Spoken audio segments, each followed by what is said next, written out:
ঠাকুরের গলরোগ যেমন বিষয়ী লোকের মনে নানা সংশয় জাগাইয়া তাহাদিগকে দূরে রাখিয়াছিল, রাধুর সহিত মার আসক্তিসূচক ব্যবহারও সেই একই উদ্দেশ্য সিদ্ধ করিয়াছিল। বিশ্বেশ্বরানন্দ একদিন মাকে বলেন, আপনি এত রাধু রাধু করেন কেন? রাধুর ওপর আপনার ভারী আসক্তি। এভাবের কথা তিনি পূর্বেও দুই একবার বলিয়াছিলেন। তাহাতে মা বলিতেন, কি করব বাবা, আমরা মেয়ে মানুষ, আমাদের এই রকমই। কিন্তু এবার আর সেই উত্তর না দিয়া একটু উত্তেজিত হইয়াই বলিলেন, তুমি এসব কি বুঝবে? যখন বিদ্যুৎ চমকায় তখন শার্শিতে চমকায়, কিন্তু খড়খড়িতে কিছু হয় না। যাদের ঈশ্বর চিন্তা করে মন শুদ্ধ হয়ে যায়, তারা যখন যে জিনিসটি ধরে তাতেই 16 আনা মন দেয়। তুমি আমার মতন একটি খুঁজে বার করো দেখি। আশ্চর্যের বিষয় এই যে, রাধুকে সর্বদা আদর যত্ন করিতে দেখিয়া এক শ্রেণীর লোক যখন তাহার মধ্যে মায়িক আসক্তির অস্তিত্ব অনুমান করিতেছিলেন, ঠিক সেই সময় ওই আদর যত্নের অন্তরালে মার সম্পূর্ণ অনাসক্ত চিত্ততা অনুভব করিয়া আর এক শ্রেণীর ভক্তেরা তাহার প্রতি শ্রদ্ধান্বিত হইয়া উঠিয়াছেন। শতরূপে সারদা গ্রন্থ থেকে আরও জানা যায়, বিশেষত রাধুকে লইয়া তাহার আচরণ দেখিয়া কখনো কখনো কাহারও মনে সংশয় উঠিত, আমরাও তো পুত্র কন্যা নাতি নাতনির প্রতি এত আসক্তি পোষণ করি না। শত শত ব্যক্তির আধ্যাত্মিক গুরু শ্রীশ্রীমা রাধু রাধু করিয়া এত পাগল হন কেমন করিয়া? এক মহিলা তো একবার বলিয়াই ফেলিলেন, মা, আপনি দেখছি মায়ায় ঘোর বদ্ধ। অস্ফুট স্বরে মায়ের উত্তর, কি করব মা, নিজেই মায়া।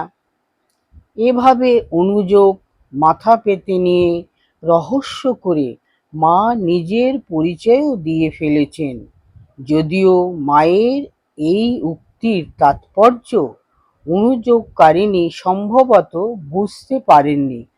কারণ মায়া মোহিনী মহামায়া, লীলাময়ী, লীলা বোঝা দায়। আমরা অনেকেই বুঝতে পারি না এই মায়ার সংসারে তার লীলা মাধুরী। তবে শ্রদ্ধেয় শ্রীমৎ স্বামী শুদ্ধানন্দজির লেখা সমন্বয়ের আলোকে শ্রীমা নামক জ্ঞানগর্ভ প্রবন্ধ থেকে উল্লেখ করা যেতে পারে। মায়াকে যেমন মায়া স্পর্শ করিতে পারে না, সেইরূপ মা সারদা দেবীর মায়ামুক্ত মন কোনো লৌকিক ব্যবহার দ্বারা কখনো সংলিপ্ত হইবার নহে। ইহার উপরের উক্তিটির ব্যাখ্যা, এইরূপ মন যাহার, তাহাকে সর্বোত্তম সন্ন্যাসী না বলিয়া পারি কি? রাধুর উপর আসক্তি সম্বন্ধে মার মনে কোনো ভ্রান্তি বা চাপাচাপি ছিল না। তিনি স্পষ্টতই বলিতেন, এই যে রাধি রাধি করি, এ তো একটা মোহ নিয়ে আছি। তিনি বেশ জানিতেন, সংসারের কোনো কিছু নিজের বলিয়া গ্রহণ করিলেই মায়া, সকলের পক্ষেই মায়া, কাহারও নিস্তার নাই। রাধুর লালন পালনের ভার গ্রহণের কথায় তিনি একদিন বলেন, সেই হতেই আমাকে মায়ায় ধরল। শুধু তাই নয়, আর এই মায়ার আনুষঙ্গিক হিসেবে দুঃখ যে অনিবার্য, এই সত্যটিও শ্রীশ্রীমা ভালোভাবেই জ্ঞাত ছিলেন। তাই তো একদিন তাকে বলতে শোনা যায়, এই রাধুকে লালন পালন করে কত কষ্ট। পালার বড় জ্বালা। সংসার মায়ার বন্ধন। এ প্রসঙ্গে স্বয়ং জগন্মাতা তার কোনো স্ত্রীভক্তকে যেমন বলেছিলেন, দেখো না, আমি রাধুকে নিয়ে মায়ায় কত ভুগছি, তেমনি আবার তার কোনো এক সংসারী ভক্তকেও সংসারের দুঃখ যাতনা প্রসঙ্গে উল্লেখ করেছেন। হ্যাঁ বাবা, সংসারে যা কষ্ট, তার বলতে কষ্টের পার নেই। তোমাদের তো আছেই, আমাকেই বাবা যেভাবে ঠাকুর রেখেছেন, এই মেয়েটাকে নিয়ে কি কষ্টই পাচ্ছি, অর্থাৎ রাধুকে। ধরিত্রীর মতো সর্বংসহা সারদা দেবীকেও রাধারানী ও তার পরিবারবর্গের অসংখ্য আবদার ও দাবি মেটাতে গিয়ে হঠাৎই খানিক বিরক্তিসূচক কিন্তু স্মরণযোগ্য স্বগতোক্তি করতে শোনা যায়।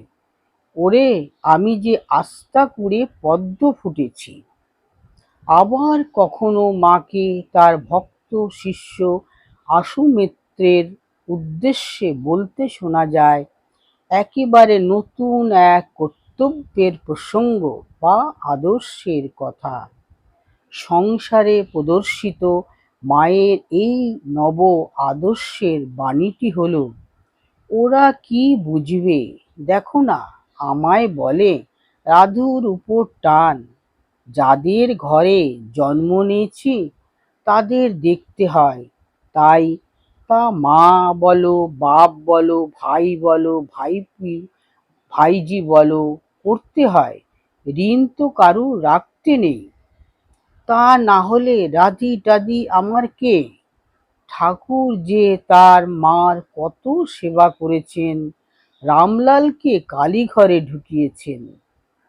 পিতৃঋণ, মাতৃঋণ, দেবঋণ এর মতো বিশ্বজননী কর্তব্যপরায়ণা সারদা দেবী পারিবারিক ঋণ পরিশোধের এক নতুন দৃষ্টান্ত স্থাপন করেছেন, সমাজের কাছে স্থাপন করেছেন পারিবারিক কর্তব্যের একটা নতুন ধারা ও নীতির।